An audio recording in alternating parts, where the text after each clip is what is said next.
नमस्कार। आप सबका हमारे चैनल ज्ञान द ट्रेजर पर स्वागत है। इस वीडियो में हम आपको बताने जा रहे हैं कि ब्रह्मास्त्र का कैसे प्रयोग किया जा सकता था। देखिए, हर चीज़ का अपना एक पॉजिटिव और नेगेटिव इफेक्ट होता है। जैसे तलवार है, तो तलवार आपकी सुरक्षा भी करता है। जो नेगेटिव लोग हैं उससे आप पॉजिटिव लोगों की सुरक्षा भी कर सकते हैं और फिर दुश्मनों का संहार भी कर सकते हैं। तो उसी तरह ब्रह्मास्त्र का प्रयोग है, पॉजिटिव और नेगेटिव दोनों है। तो हम थोड़ा सा पॉजिटिव साइड पे भी जाएंगे, ऐसा किया जा सकता होगा, ये मेरा अपना पॉइंट ऑफ व्यू है। तो चलिए, ब्रह्मास्त्र का कैसे प्रयोग किया जा सकता तो वो हम आपको इस वीडियो में बताते हैं।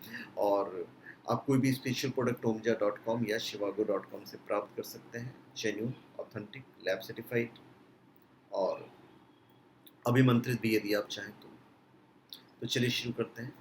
देखिए, ब्रह्मास्त्र का प्रयोग हर कोई नहीं कर सकता था। इसके प्रयोग के लिए विशेष साधना करके इसे प्राप्त किया जा सकता था। इसे चलाने के लिए विशेष मंत्र का जाप करना होता था। विशेष मंत्र मतलब विशेष मंत्र, इसीलिए इसे दैवीय हथियार कहा गया है। माना जाता है कि अचूक और सबसे भयंकर अस्त्र है, और जो व्यक्ति इस अस्त्र को छोड़ता था वो इसे वापस लेने की क्षमता भी रखता था। लेकिन अश्वत्थामा को वापस लेने का तरीका नहीं आता, जिसके परिणाम स्वरूप ऐसा भी माना जाता है कि लाखों लोग मारे गए, सारे बच्चे मारे गए थे जो गर्भ में थे, और उसने उत्तरा की गर्भ की तरफ डाइवर्ट कर दिया था। और इवन रामायण और महाभारत काल में ये अस्त्र गिने चुने योद्धाओं के पास में था।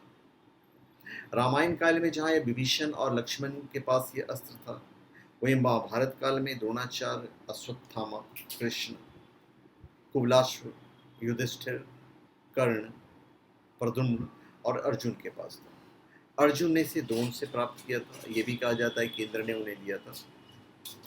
यदि हम उसमें जाते हैं रामायण काल में, तो कहा गया है कि एक दफ़ा इसका प्रयोग किया गया है। रामायण में प्रसंग आता है जब भगवान राम लंका जाने के लिए समुद्र से रास्ता मांग रहे थे और रास्ता नहीं दे रहा था, तो उन्हें ब्रह्मास्त्र संसाधन कर लिया था। तो समुद्र भी घबरा गए थे। अब चूंकि ब्रह्मास्त्र उन्होंने एक्टिवेट कर दिया था, तो कहीं ना कहीं छोड़ना ही था। तो समुद्र देवता आ जाते हैं, बोलते कि ये तो पूरा समुद्र का पानी सूख जाएगा, लाखों करोड़ों जीव जंतु मारे जाएंगे, तो मैं आपको रास्ता दे देता हूँ। तो भगवान राम कहते कि मैंने तो इसे चढ़ा लिया, अब तो इसे छोड़ना ही पड़ेगा। तो वाल्मीकि रामायण में दिए वर्णन के अनुसार समुद्र देवता कहते हैं कि आप द्रुमकुल्य में छोड़ दीजिए, वहाँ पे सारे डाकू जो है बहुत त्राही त्राही मचा रहे हैं, आप वहाँ छोड़ दीजिए। तो भगवान श्री राम ने उसे वहाँ छोड़ दिया। तो ब्रह्मास्त्र की गर्मी से द्रुमकुल्य के डाकू मारे गए, लेकिन इसकी गर्मी इतनी ज़्यादा थी कि सारे पेड़ पौधे सूख गए और धरती जल उठी। तो इसके कारण पूरी जगह रेगिस्तान में बदल गई और उसके पास का मौजूद सागर भी सूख गया। और इसके प्रमाण हैं।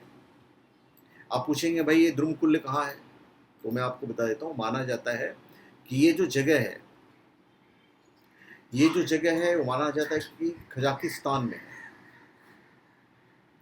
कजाकिस्तान कहते हैं कि आज भी वहाँ का जो रेगिस्तान है वो पूरा लाल है।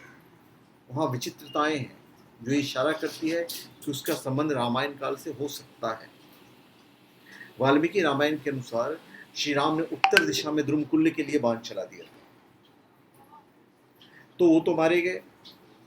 और लोग यहाँ भी कहते हैं कि वहाँ की जो घटनाएं हैं, वहाँ पे कुछ ऐसी ऐसी जड़ी बूटियाँ उत्पन्न हुई हैं जो भगवान श्री राम के आशीर्वाद की वजह से हुआ है, कि वो जड़ी बूटी किसी अन्य जगह, पृथ्वी पे किसी अन्य जगह पे नहीं पाई जाती है।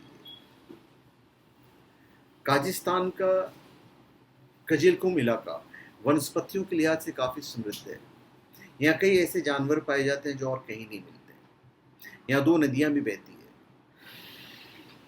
तो भगवान श्री राम को लगा कि उन्होंने छोड़ तो दिया, तो उन्होंने आशीर्वाद भी दिया है। तो अनेक प्रूफ हैं कि ब्रह्मास्त्र था। और ब्रह्मास्त्र भी कई प्रकार के होते थे, छोटे, बड़े और व्यापक रूप से संहारक। इच्छित रासायनिक, दिव्य और मांत्रिक अस्त्र भी। माना जाता है कि दो ब्रह्मास्त्रों के आपस में टकराने से प्रलय की स्थिति उत्पन्न हो जाती है। इससे समस्त पृथ्वी के समाप्त होने का भय रहता है। उदाहरण के तौर पर महाभारत युद्ध में कर्ण ने अर्जुन पर ब्रह्मास्त्र चलाने के लिए प्रयास किया, किंतु महर्षि परशुराम के द्वारा जो श्राप मिला था वो मंत्री भूल गए। तो एक बार इसे चार्ज करके तैयार कर दिया जाए तब इसे वापस भी नहीं लिया जा सकता, अर्थात इसको आपको चलाना ही पड़ेगा। और इतना शक्तिशाली और विध्वंसकारी अस्त्र था कि इसे चलाने से पहले कई बार सोचना पड़ता था, क्योंकि अत्यंत विनाश का कारण बन सकता था। ये इसकी खासियत थी। खासियत क्या, इसका मतलब ये मतलब कुछ भी हो सकता था। ब्रह्मास्त्र मतलब ब्रह्म मंत्र साधना के लिए सर्वप्रथम मंत्र, सिद्ध, यंत्र और माला मंत्र प्राप्त किया जाता था, तब इसे सिद्ध किया जाता था। उसका शुभ मुहूर्त काल में साधना प्रारंभ किया जाता था, वो भी गुरुवार सोमवार को। मतलब शास्त्रों में लिखा है कि वीरवार या फिर सोमवार को आप शुरुआत कर सकते थे। प्रातः काल या रात्रि काल पूर्व या उत्तर मुख आसन पर बैठ के किया जाता था। मंत्र पढ़े जाते थे, गणेश के मंत्र पढ़े जाते थे, गुरु के मंत्र पढ़े जाते थे, शिव के मंत्र भी पढ़े जाते थे। फिर ब्रह्मा का मूल मंत्र 21 दिन तक लगातार किया जाता था। उस वक्त शायद और किया जाता होगा। तो ब्रह्म मंत्र साधना, ब्रह्मा जी संपूर्ण सृष्टि का उत्पत्ति स्थिति के आधार है। तो ब्रह्मा जी के स्वरूप की साधना की जाती, उनके मंत्रों की साधना की जाती थी। वेद पुराण आदि में वर्णन है कि जगत पिता भगवान ब्रह्मा ने दैत्यों के नाश हेतु ही ब्रह्मास्त्र की उत्पत्ति की थी। और ब्रह्मास्त्र का अर्थ होता है ब्रह्म, मतलब ईश्वर का अस्त्र। प्राचीन काल में शस्त्रों से ज्यादा सहारक होते थे अस्त्र। शस्त्र तो धातु से निर्मित होते थे, लेकिन अस्त्र को निर्मित करने की विद्या अलग थी, और ये सिर्फ देवी देवताओं के पास होता था। ब्रह्मशिरा अस्त्र को ब्रह्मास्त्र से शक्तिशाली माना जाता है, जो ब्रह्मा जी का 5वां मुख भी है, और ये बिल्कुल अचूक होता था। अर्थात ये जिस पर भी लक्ष्य करके छोड़ा जाए वो लक्ष्य पूरी तरह विनाश की भेंट चढ़ जाएगा।